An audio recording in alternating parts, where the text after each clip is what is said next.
কোটি টাকা।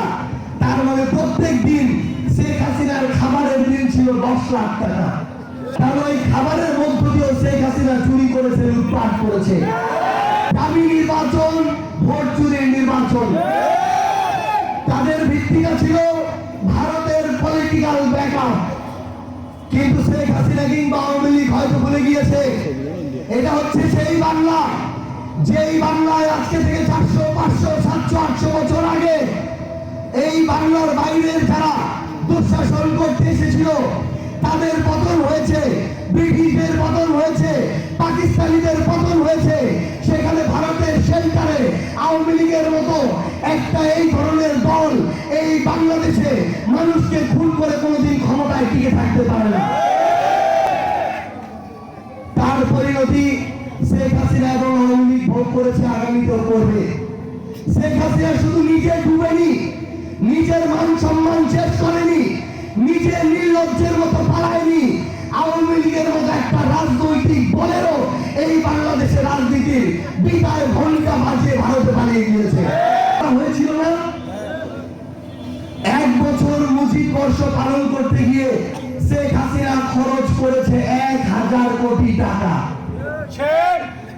শুধুমাত্র মুজিব বর্ষ পালন করতে জনগণের ট্যাক্সের মাথার ঘাম পায়ে ফেলা টাকা 1000 কোটি টাকা লুটপাট করা হয়েছে। শেখ হাসিনার বছরের খাবারের বিল ছিল 35 কোটি টাকা। তার মানে প্রত্যেক দিন শেখ হাসিনার খাবারের বিল ছিল 10 লাখ টাকা। একটা মানুষ দিনে 10 লাখ টাকা খাইতে পারে? এটা কোনোদিন সম্ভব? কারণ ওই খাবারের মধ্য দিয়েও শেখ হাসিনা চুরি করেছে, লুটপাট করেছে। এইবার হিসাবে আসেন, শেখ হাসিনা জনগণের ট্যাক্সের টাকা দিয়ে আওয়ামী লীগ আমলে যে পদ্মা সেতু হয়েছে খরচ করেছে 30,000 কোটি টাকা।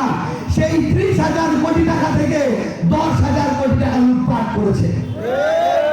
এবং বিগত 16-17 বছরে যত টাকা লুটপাট করে দেশের বাইরে পাঠিয়েছে ওই টাকা দিয়ে আরো 40টা পদ্মা সেতু তৈরি করা যেত। বেশ, সালমান এফ রহমান একটা ব্যাংক থেকে 40,000 কোটি টাকা লুটপাট করেছে। আপনারা জানলে অবাক হবেন, বাংলাদেশের বিদ্যুৎ থেকে ভারতের মোদির যে কেশিয়ার আদানির নাম শুনেছেন?